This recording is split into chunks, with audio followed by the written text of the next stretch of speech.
Very good morning, dear students. So, we are studying about the human nervous system, and in previous video we have learned the different parts of human nervous system, and they are the CNS and PNS. CNS के part brain and spinal cord. Brain is divided into forebrain, midbrain, hindbrain. Hindbrain is further divided into cerebrum, pons and medulla oblongata. Clear? So in last video, in previous video, we have learned about the CNS. Clear? In today's video, we will learn about the PNS, peripheral nervous system, और इसी में आ जाएगा ANS यानी कि autonomic nervous system and VNS यानी कि voluntary nervous system. Clear? अब spinal cord के फंक्शन लास्ट में हम लोग प्रीवियस वीडियो के लास्ट में हम लोग जो टॉपिक छोड़े थे थोड़ा सा, that was the reflex action. ठीक है, तो we will start from there. What is reflex action? Any involuntary action which does not require thinking. So what is reflex action? Any involuntary action which does not require thinking. Generally हम लोग कोई भी stimulus receive करते हैं तो we at first analyse them. ठीक है, उसके बाद एक एप्रोप्रिएट रिस्पॉन्स क्रिएट किया जाता है, तैयार किया जाता है. But during reflex action there is no thinking, there is no interpretation. ठीक है, यानी कि वो काफी क्विक रिस्पॉन्स होता है, उसमें कोई सोचने समझने का काम हम लोग नहीं करते. जो अचानक से हो जाए उसके ऊपर हमारा कंट्रोल भी नहीं होता. ठीक है, so it is known as involuntary action also. Clear? As for example कुछ रिफ्लेक्स ऐसे होते हैं जो इनबॉर्न होते हैं. Some reflexes are inborn and some reflexes are learned. कुछ रिफ्लेक्स सीखे जाते हैं और कुछ रिफ्लेक्स एक्शन इनबॉर्न होते हैं. एज फॉर एग्जाम्पल रोना, हंसना, ब्लिंकिंग ऑफ आई, ये सब इनबॉर्न रिफ्लेक्स है ना. अगर किसी हॉट पॉट पे, किसी गर्म बर्तन पे हमारे हाथ पड़ जाए तो हमारा हाथ खुद ब खुद अपने आप को तेजी से पीछे होकर खींच लेता. अब अगर किसी गर्म बर्तन में हमारा हाथ सट जाए तो वी कैन नॉट थिंक कि यार हमारा हाथ जल जाएगा, चलो इसको खींच ही लेते हैं. ठीक है, उतना हम लोग सोचते नहीं, अचानक से हमारा हाथ पीछे गिर आ जाता है. सपोज यूं ही हम लोग चल रहे हो और पैर में कांटा चुभ जाए तो अचानक हमारा पैर वापस आ जाता है. ठीक है, हम लोग चल रहे हो, अचानक कुछ ऐसा चीज दिख जाए तो अचानक हमारे कदम ठिठक कर रुक जाते हैं. हम लोग जा रहे हो और हमारी आंखों के पास कुछ भी आ जाए उड़ते हुए हवा में तो हमारा आंख खुद ब खुद बंद हो जाता है. ठीक है, These are the reflexes. Clear? यहाँ पे हम लोग सोचते नहीं कि चलो वो आंख के पास कुछ आ रहा है, भाई कहीं आंख में पड़ ना जाए तो क्या करें, बंद किया जाए कि नहीं बंद किया जाए. बंद नहीं करेंगे तो शायद हमारा आंख को नुकसान पहुंच सकता है. इतना सोचने का वक्त नहीं है, वो तुरंत होता है. अब कुछ वैसे रिफ्लेक्स की बात करते हैं जो हम लोग सीखते हैं. जैसे एक बैट्समैन का बात करते हैं, बैटिंग करने वाला बैट्समैन. ठीक है, वो काफी प्रैक्टिस करता है, उसके बाद जैसे ही कितना भी तेज, कितना ही फास्ट पेस बॉल क्यों ना उसके पास, उसके रिफ्लेक्स होते हैं जो तेजी से वो अपना बैटिंग करता है ना. एक बेहतरीन फिल्टर वही होता है जिसका रिफ्लेक्स काफी बेहतर हो. क्लियर?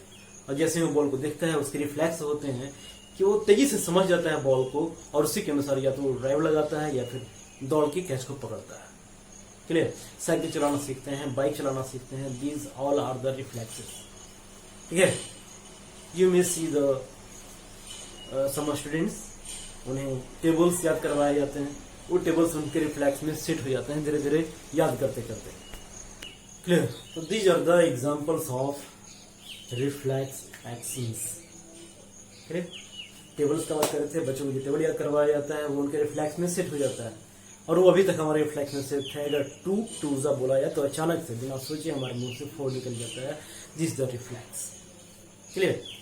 बाइक जब शुरू में चलाना सीखते हैं, हम लोग शुरुआत करते हैं, साइकिल चलाना सीखना शुरुआत करते हैं तो वहां पे हमारा ब्रेन काम करता है. बट जब हम लोग सीख जाते हैं, ट्रेंड हो जाते हैं तो हमारे रिफ्लेक्सेस काम करते हैं. ठीक है, and what is the centre of reflex action? That is the spinal cord. But some reflex are also controlled by our brain. Clear?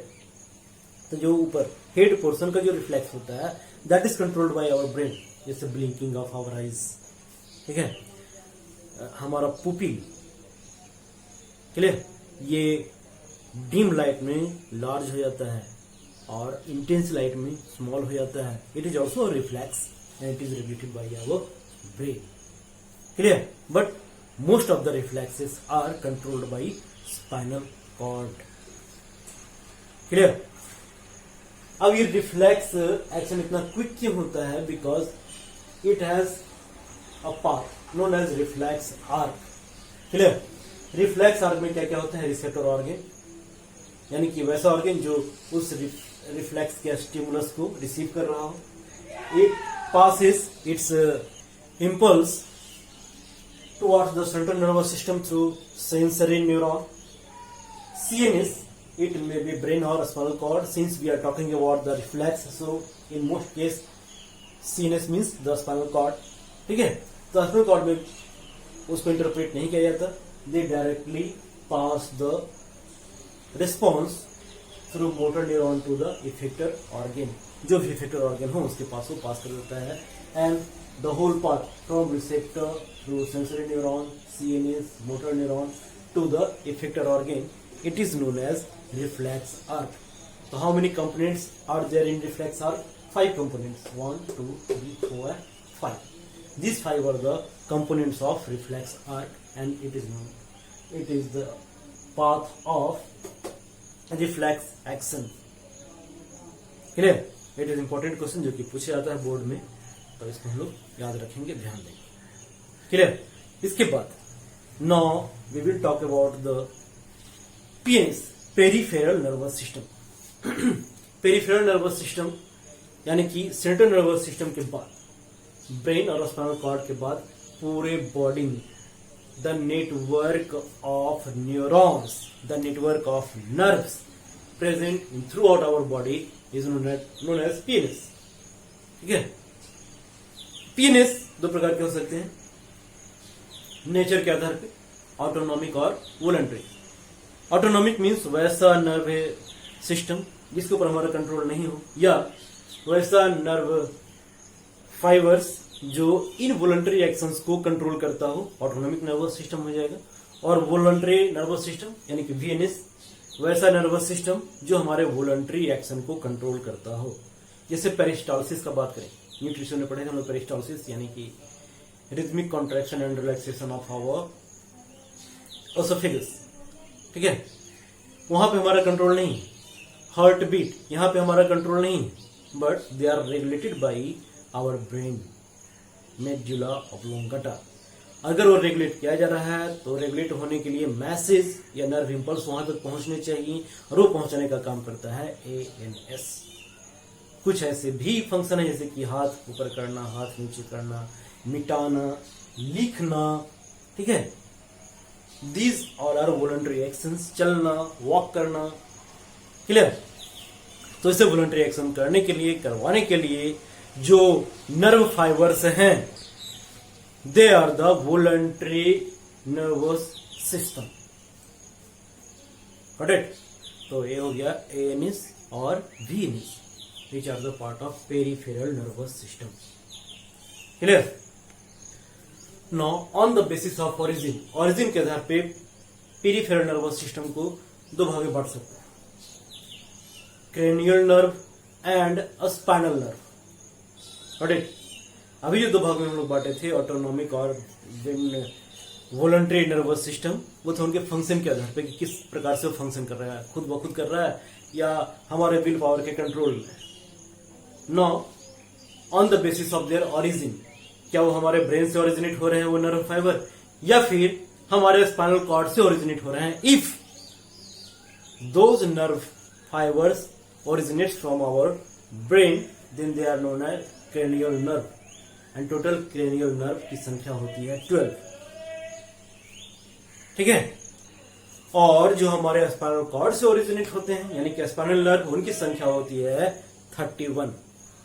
तो 2 क्वेश्चन हम लोग याद रखेंगे, number of cranial nerve and number of spinal nerve.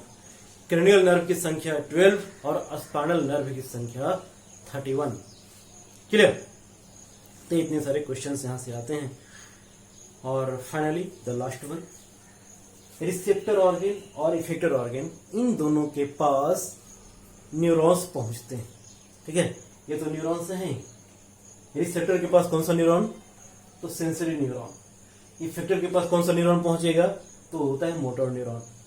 Sensory neuron का कौन सा हिस्सा receptor organ के होगा? तो that will be dendrites.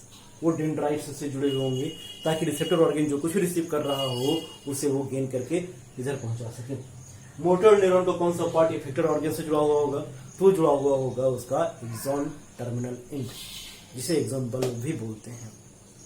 Clear? और अगर यही मोटर न्यूरॉन हमारे मसल्स, जैसे कि मसल भी एक इफेक्टर ऑर्गन है, अगर मसल्स के पास जा रहा हो तो मसल्स में वो न्यूरॉन जुड़े हुए होते हैं और उस जंक्शन को बोलते हैं न्यूरो मस्कुलर जंक्शन। क्लियर?